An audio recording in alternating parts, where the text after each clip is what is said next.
All right, hello. This is Dan Yeager, And Nick. and Sorry. and no, you're fine. Anyway, this is the D6 podcast. We're going to talk today about the origins of OpenD6. All right, but first, before we do, what is D6?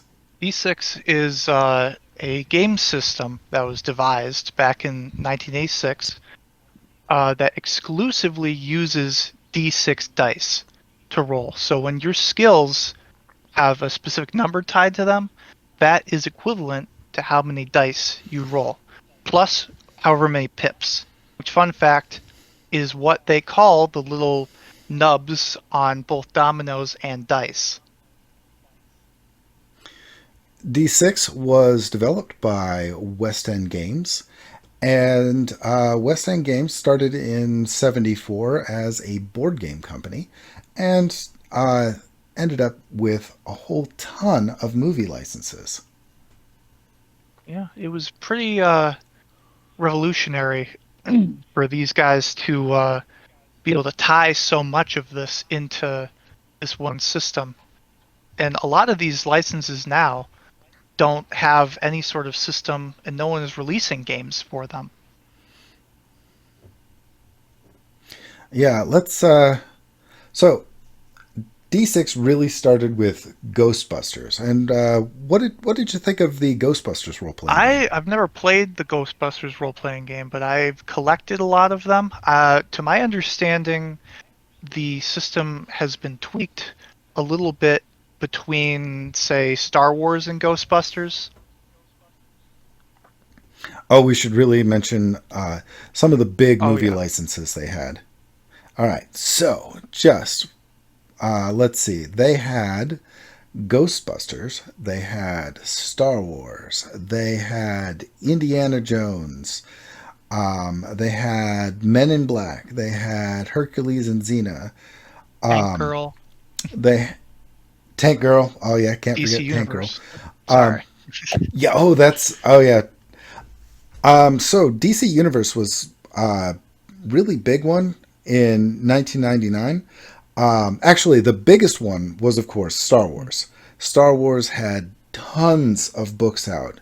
When people say the D6, or when people say the Star Wars role playing game, they usually think of the D6 version. There is a newer version, and there was a version that was released in the middle Mhm. there, but the Star Wars D6 is considered absolutely the gold standard of not only Star Wars games but classic D6 games. Yeah, and I would say it Um, informed a lot of Star Wars storytelling uh, going past that point. You can oh yeah, find, not to talk too much about Star Wars, but Pablo Hidalgo is now a pretty big part of the storytelling of Star Wars, and he got his start writing uh, adventures within the West End games. so a lot of the D6 lore that you can only find in the various D6 books are slowly creeping their way into various Star Wars media, thanks to Mhm. Hidalgo. One example, saw a security bot from the very beginning core book, or it might have been the droid supplement Mhm. for it. But that security bot ended up in a season 2 episode of The Bad Batch. Hmm.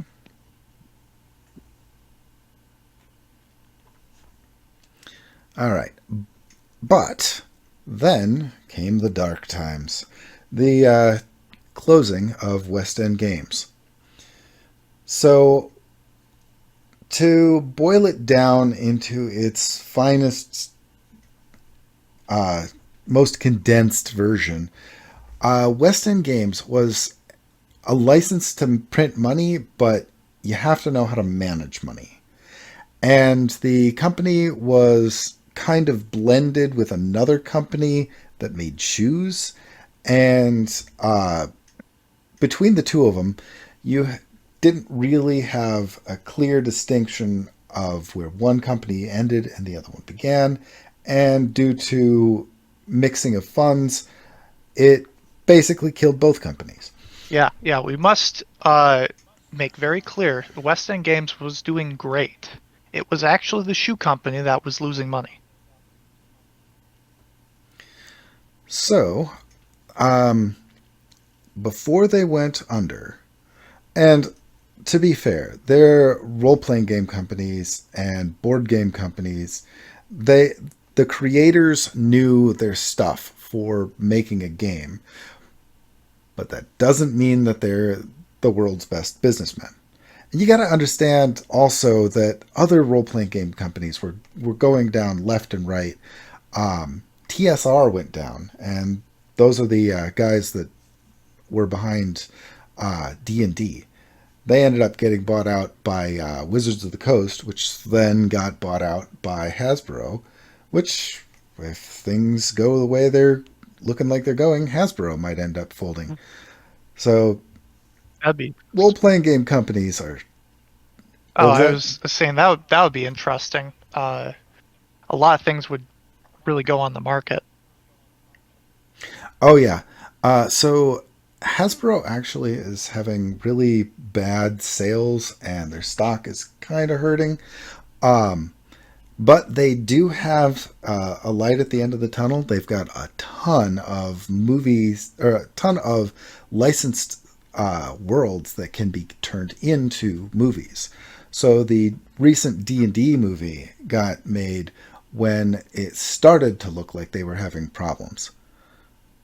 But let's jump back to D6. So they were under, but not before making their system an open game system. Hmm. And what this means is that anyone can reproduce anything in the open game books that have the open game license at the end. They borrowed that whole license from Wizards of the Coast because the license itself was open game or open source. And no, that's I'm messing up my terms here.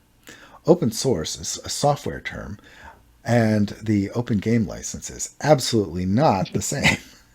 But almost something that if you were one-to-oneing computers and games might sort of fit the bill. Yeah. So what it means is that you can copy all of the specific wording of the license and all of the specific wording of how you have all the different rules, and you can reproduce them without having to pay anyone anything or worry about copyright infringement. Now, this doesn't actually give you as much as you might think. Rule systems themselves can't be copyrighted. So what this means is you get the right to reproduce things word for word. Whereas without this, you'd have to rewrite and reword everything. It's a little legal mode. Actually, I think I said that rather well. I think so too. Yeah, it's legal stuff. If anybody cares, there's videos on YouTube about it, and enjoy. They're actually very, very interesting. Yeah. All right. So, after the open game license got made and the D6 Open D6 Adventure, Open D6 Space, and Open D6 Fantasy came out, there was a bit of a lull. Had potential. Not a lot of people It did. grabbed onto it. I'm sure people played it. In fact, I run a game currently. Played in a few D6 using the things that you find inside of D6 Adventure. But slowly, every once in a while, people would come up with a game. Mostly, these would be set in various space settings using the D6 space rules. Although D6 Adventure had a few games in there, there were a number, like three or maybe even four steampunk and Wild West games. I personally put out one that is, of course, Gears and Steam, or RPG of Gears and Steam.